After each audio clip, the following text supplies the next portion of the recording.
an elementary school called Sandy Hook, a movie premiere in Colorado, a Waffle House in Tennessee, a club in Orlando, a concert in Las Vegas. All of these locations were the sites for mass shootings where the exact same weapon was used to destroy people, an assault rifle. Military-grade assault rifles are good for one thing and one thing only: killing. While guns rights advocates might argue that assault rifles can also be used for hunting or for self-defense, ask yourself why a weapon that was specifically designed for military use should ever have a place in the homes of civilians. Being aware of the sheer amount of deaths that these weapons have caused, along with its usage in the deadliest mass shooting in American history, Las Vegas, where 58 people were gunned down and over 500 more were injured, it makes it clear to me and to other assault weapon banning advocates that these weapons have absolutely no place in the mainstream.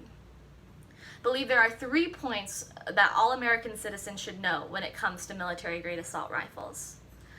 The features of the weapon that set it apart from other guns, just how easily obtainable this weapon is for the average person, and understanding that the victims of these shootings deserve justice, and that it's likely if these weapons were banned that there wouldn't have been as many victims in the first place.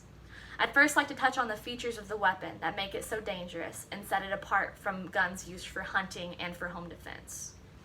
In an article by the National Institute of Justice, they describe the high-capacity ammunition magazine featured on these assault rifles. They state that a mass shooter using a semi-automatic variant of an AK-47 assault rifle was able to fire off 100 rounds in less than 1 minute.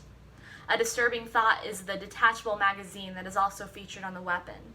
That makes it easy for the shooter to remove the magazine, immediately replace it with another full one, and continue shooting just as quickly. Why would any person not in the military require a weapon of such capacity? And another concerning feature of these guns is the fact that you can attach flash suppressors and silencers to them, which are used strictly to prevent whatever or whomever you're shooting at from knowing your location. As quoted in Rampage Nation, Securing America from Mass Shootings, Senator Dianne Feinstein says it best: "Why do you need this? You don't need it for hunting. You don't need it for self-defense. Why do you need it? Why do we make it available?" I'd now like to talk about just how easy the average person can attain one of these weapons. According to TexasGunLaws.org, all that you need to purchase an assault rifle is your ID. So you can literally walk in, show someone your ID, and walk right back out with an assault rifle, because there is no waiting period for purchasing firearms in the state of Texas. Another concerning thought is that you only have to be 18 years old in order to purchase one of these weapons. That means that somebody who has just turned 18, possibly still in high school, who cannot purchase or consume alcohol, is able to own and operate a military-grade weapon. This is one of the most backwards thinking ideologies that needs some serious reevaluating. I'd now like to turn your attention to the victims of these shootings who have been harmed or killed by these weapons, and what our moral obligation as human beings are to them. Seems like every day there's a new story about a mass shooting that has occurred in our country. Assault rifles are used to harm and kill so many people, and it's hard to believe as a society that a weapon that is capable and often used for such terrible things is still available to civilians. How many people are going to have to die before we realize that a weapon of this caliber has no place on the market, let alone should it be as easily obtainable as it is? Now you might think to yourself, regardless of whether the weapons are banned or not, the mass shootings will not change. They will continue to happen in the same capacity. However, judging by this graph that I found on Statista, when there was an active assault weapon ban in 1994 to 2004, as you can see, there were only 12 occurrences with 89 victims. And then if you look over here, whenever the assault weapon ban was lifted, there were 34 instances of mass shootings and over 300 victims. It's clear that placing a ban on these weapons severely reduces the amount of victims that fall to assault rifles. I hope that I've been able to shed some light on the dangers of these weapons. There have been so many people that have lost their lives and the lives of their loved ones from this terrible, unnecessary weapon that is useful for killing and killing alone.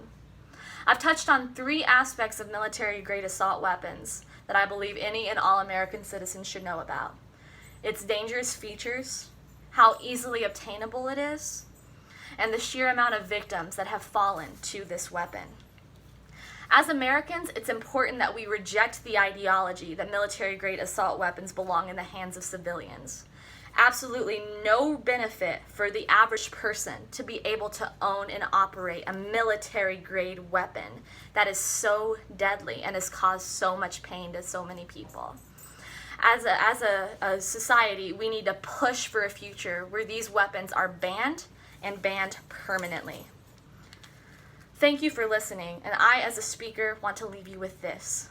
Please don't forget the important issue at hand, that there are innocent people of all ages that have fallen and had their lives ripped from them because of this deadly weapon, and the fact that we have allowed it to remain unbanned. Please don't forget about the families, or about the victims and their families. As written in the Guns and Crime Journal, gun violence is not normal, and it should not be acceptable, or it should not be accepted as an unavoidable part of life in an industrialized country such as the United States.